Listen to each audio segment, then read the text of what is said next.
Hi, I'm John Levey with Peter Bodo for Tennis.com's Quick Hits. Pete, as we wrap up the 2008 season, we're looking back at some of the milestones that have happened in tennis through the years. 55 years ago, Maureen Connolly became the first woman to win a calendar Grand Slam. That in itself is an incredible achievement, but what's her legacy to the game as a whole? Well, you know, she was, first of all, she was one of the first prodigies. The other thing is that in that era, even though the women's movement, hadn't progressed so far by that point, it was in its nascent stage, you basically, a lot of the women played a lot like the men, played a pretty loose game. They volleyed a little bit, they served, they ran around. Little Mo was known for her grit and her determination from the baseline.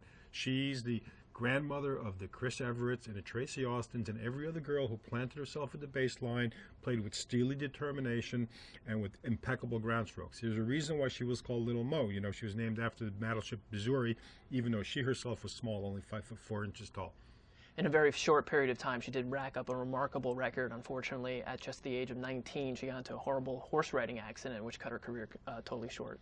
Yeah, it was really a freak accident. She was riding a horse given to her by her husband, Norman Brinker, who was a very well-known equestrian at the time, and she got rammed by a car. She felt her leg shatter. She knew she would never play tennis again.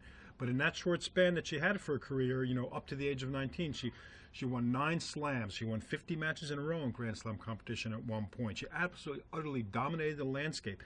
Hard to imagine, but within 2 years of having completed the first women's Grand Slam, she was out of tennis. You mentioned how dominant she was with all those slam titles. Her style of play, that baseline style of play, and her size, would she be able to compete with the girls today?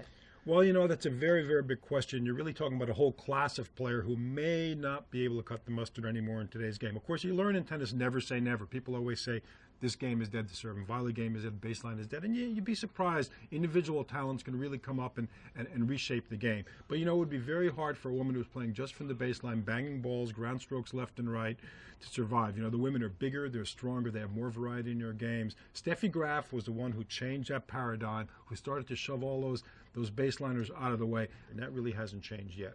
And Graf was the last woman 20 years ago to win a calendar Grand Slam. Well, that wraps up Tennis.com's Quick Hits. I'm John Levey with Peter Bodo.